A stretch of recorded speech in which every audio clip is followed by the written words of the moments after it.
বীরভূমের বোলপুর পৌরসভার অন্তর্গত সতীঘাট মহাশ্মশানের বিশ্রামাগারকে দীর্ঘদিন ধরে অস্থায়ী গোডাউন হিসেবে ব্যবহারের অভিযোগকে কেন্দ্র করে বিতর্কের সৃষ্টি হয়েছে।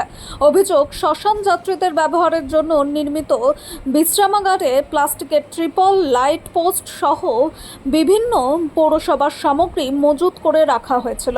এই ঘটনায় বঙ্গীয় হিন্দু সেনার পক্ষ থেকে বোলপুর পৌরসভাকে নোটিশ পাঠিয়ে অবিলম্বে বিশ্রামাগারটি খালি করার দাবি জানানো হয়।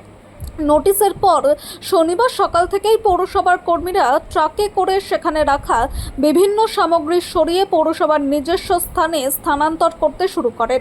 বঙ্গীয় হিন্দু সেনার কনভেনার উজ্জ্বল সিং দাবি করেন, পৌরসভা দীর্ঘদিন ধরে আনুষ্ঠানিকভাবে শ্মশানের বিশ্রামাগারকে গোডাউন হিসেবে ব্যবহার করছে।